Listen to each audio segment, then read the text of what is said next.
Vermont CDL Practice Test Hazmat 2. Question 1. If you are carrying Division 1.2 or 1.3 materials, how far away must you park from the traveled portion of the roadway? At least 5 feet. At least 20 feet. At least 10 feet. At least half a mile. Answer. At least 5 feet. Question 2. Your engine runs a pump when you are delivering compressed gas. Should you turn off your engine before or after you unhook the hoses after finishing that delivery? Leave it on the entire time. Turn it off before unhooking. Turn it off on arrival. Use other power to run the pump. Turn it off after unhooking. Answer. Turn it off before unhooking. Question 3. Which hazard classes must you never smoke, or perform any activity involving fire, within 25 feet of? Classes 1, 2, 3 and 4. Class 4.2 only. Class 5.2 only.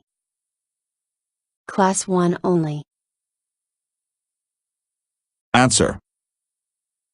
Classes 1, 2, 3 and 4. Question 4. What is a technical name? The medical terms for hazardous materials used by medical personnel. The name for a hazardous material used in scientific journals and texts, recognized as its chemical and microbiological name. The name for a hazardous material most commonly used in the trucking community, accepted as standard. The name for a hazardous material most commonly used on the street. Answer. The name for a hazardous material used in scientific journals and texts, recognized as its chemical and microbiological name. Question 5. The two other places where the hazardous identification number must appear are: any bulk packaging in the cargo tanks, on the back of the truck and inside the glove compartment, on a temporary license plate holder and the steering wheel, on the gas tank and a sticker in the glove compartment. Answer. Any bulk packaging in the cargo tanks. Question 6. A safe haven is: a place that has been approved to park unattended vehicles carrying explosives. A place where it is safe to dump any kind of hazardous materials. A place to stay once you have reported your company for illegal activity. The slang term for the last stop at the end of your driving day when carrying hazardous materials. Answer. A place that has been approved to park unattended vehicles carrying explosives. Question 7. The Emergency Response Guidebook, ERG, contains an index of hazardous material ID numbers, which is why you must label things correctly. Is studied by emergency personnel to help keep the public safe. Was created by the National Department of Transportation, so it is used nationwide. All of the above. Answer. All of the above. Question 8. Cargo tanks are: only made in one size. Bulk packaging permanently attached to your vehicle. Bulk packaging temporarily attached to your vehicle. Filled while they are off your vehicle, then attached for transportation. Answer. Bulk packaging permanently attached to your vehicle. Question 9. What action should you take if there is no phone available and you discover your hazardous materials shipment leaking at a rest stop? Keep driving for help as quickly as possible. Send someone for help with all the necessary information. Leave your truck parked with emergency lights and walk for help. Keep driving, slowly and cautiously, until you reach a phone. Answer. Send someone for help with all the necessary information. Question 10. What are shippers trying to accomplish when they package the material? Make it easy to open and close. Make it as light as possible. Make it easy to identify. All of the above. Answer. Make it easy to identify. Question 11. What is the main difference between a portable tank and a cargo tank? Permanent or temporary attachment. Being filled while on versus while off the vehicle. Portable tanks must additionally show the owner or lessee's name on them. All of the above. Answer. All of the above. Question 12. How often should you check the tires on a placarded trailer that has dual tires? Once every 3 hours. Start of each day and every time you stop. Each time you stop. Once every 100 miles. Answer. Start of each day and every time you stop. Question 13. Which of the following is not an acceptable type of marking for hazardous materials? UN marks. Name in italics. Identification number. Descriptive name in Roman print. Answer. Name in italics. Question 14. Which of the following is a necessary qualification for non-bulk packaging? Max. Water capacity less than 454 kilograms or less if used as a receptacle for gases. Max. Net mass less than 400 kilograms or less if used as a receptacle for a solid. A max. Capacity of 450 liters or less, if it is used as a receptacle for liquids. All of the above. Answer. All of the above. Question 15. Do you need to stop before a railroad crossing if you are hauling 100 pounds of Division 4.3 materials? No. Yes. Impossible to tell without more information.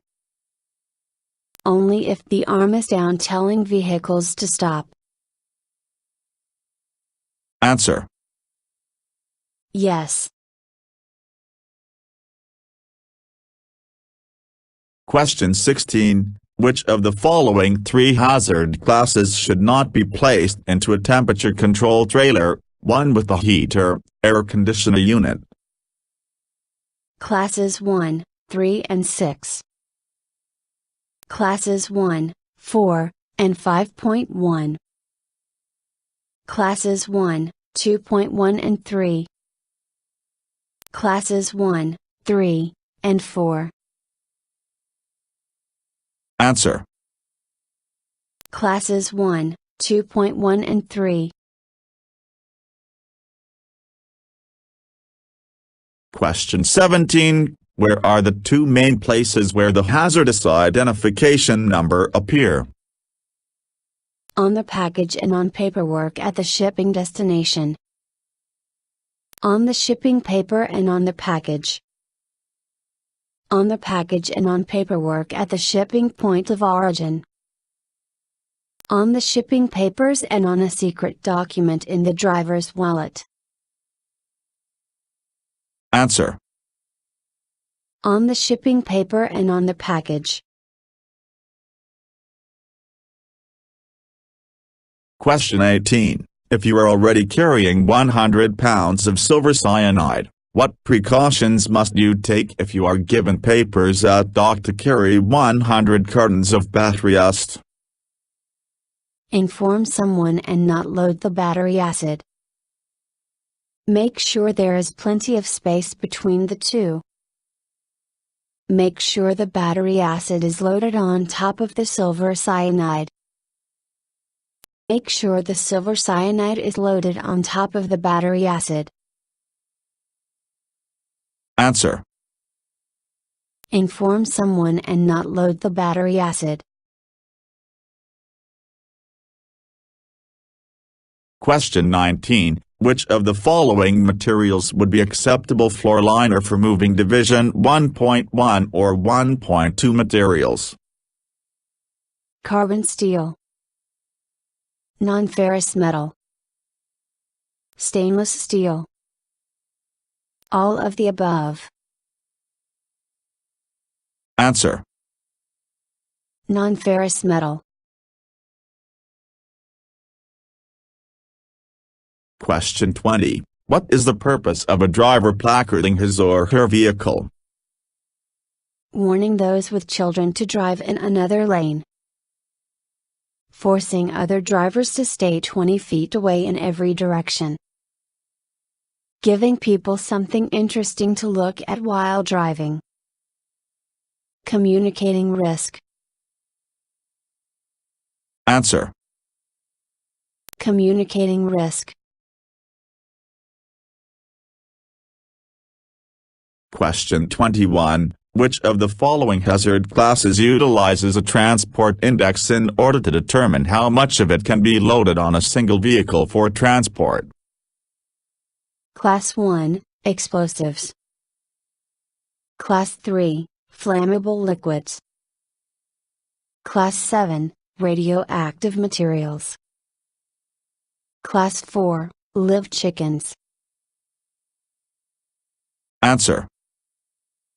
Class 7, radioactive materials. Question 22. Which of the following is not something you need to know in order to determine if you need to use placards? The amount of a substance or material being shipped. The substance or material's hazard class. The amount of all hazardous materials of all classes you are carrying in your vehicle. The manufacturing date for the materials. Answer. The manufacturing date for the materials. Question 23. In what location must you keep your shipping papers which describe any hazardous materials? In a fireproof pouch under the driver's seat that you can reach while you are driving. In a fire-safe pouch under the passenger seat while you are driving. On the driver's seat anytime you are outside of the vehicle. In a locked glove compartment anytime you are outside of the vehicle. Answer. On the driver's seat anytime you are outside of the vehicle. Question 24. A placarded vehicle must carry what type of fire extinguisher? One with a rating of 1 with a rating of 10 AB minimum. 1 with a rating of 5 BC minimum. 1 with a rating of 10 BC minimum. Answer. 1 with a rating of 10 BC minimum. Question 25. How far away must you stay from a bridge, tunnel, or building if you are carrying Division 1.2 or 1.3 materials? 500 feet or more. 100 feet or more. 300 feet or more. 200 feet or more. Answer. 300 feet or more. Thank you for watching the video and wish you will get your driver license soon.